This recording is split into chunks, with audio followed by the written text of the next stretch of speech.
My name is doctor अक्सर शेख। मैं यहाँ पे एसोसिएट प्रोफेसर हूँ Hamdard institute of medical sciences and research Jamia Hamdard में, and I am also the nodal officer of the Covid vaccination centre here. कुछ दिनों पहले मैंने ट्वीट किया था और उसमें पूछा था कि क्या मैं इंडिया की एकमात्र transgender nodal officer of a Covid vaccination centre हूँ। और ये एक सवाल इसलिए उठा और ये थोड़ा एक सैडनेस भरा भी सवाल है कि अनफॉर्चुनेटली 130 करोड़ लोगों के देश में बहुत ही कम ट्रांसजेंडर व्यक्ति आपको दिखाई देते हैं, और उसमें से कितने होंगे जो डॉक्टर बन पाते हैं और कितने होंगे जो nodal officer of Covid vaccination centre बन पाते हैं। So it's a sad portrayal of the reality. I was born in Mumbai. I was born and brought up in Mumbai. वहीं पे मेरा एजुकेशन हुआ, वहीं पे स्कूलिंग MBBS MD हुआ फ्रॉम सेठ GS medical college and KM hospital. And since the age of around 3 to 4 years, I knew that I was different. You know, my family raised me as a boy, but then I knew that I didn't identify myself as a boy. मेरी जहाँ तक identity का सवाल थे, I didn't identify as a gay man, I didn't identify as a hijra person, but एक कश्मकश थी, मुझे खुद क्लैरिटी नहीं थी। It was in the third year of MBBS when I finally interacted with some of the mental health care professionals, when ये गुत्थी थोड़ी सुलझी और मुझे अपनी एक्चुअल आइडेंटिटी जो है उससे मैं रूबरू हुई।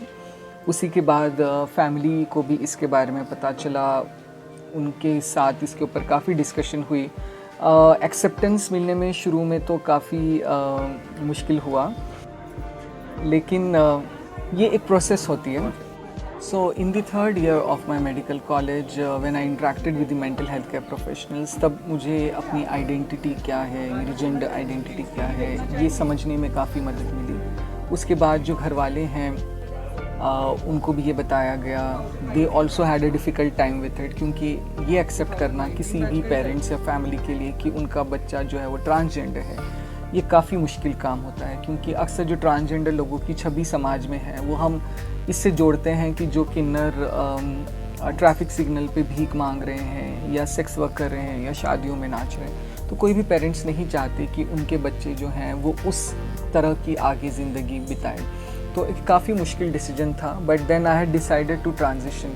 और वो मुंबई में रह के अपनी फैमिली में या अपने रिश्तेदारों के बीच में रहकर काफ़ी मुश्किल था। So I decided to migrate to a city जहाँ पे मुझे कोई ना जानता हो, and Delhi happened to be that city. So in 2010 I migrated to Delhi. I was working in an NGO previously for a couple of years before I shifted to Jamia Hamdard in 2013. और यहाँ पे काफ़ी vibrant माहौल मिला। There were thousands of young people and students with whom I interacted. वहीं से मैंने शुरू किया लोगों को अपनी असली पहचान के बारे में बताना। I started with a few students. You know, when I got that positive motivation, then I spoke to more students. Then I spoke to my colleagues and faculty members.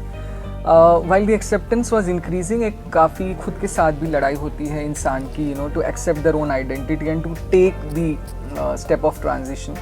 Things had gone very bad. I was in severe depression. I had also turned suicidal at one point of time. So that was the moment, you know, when I decided कि I have to choose my life over the happiness of the society.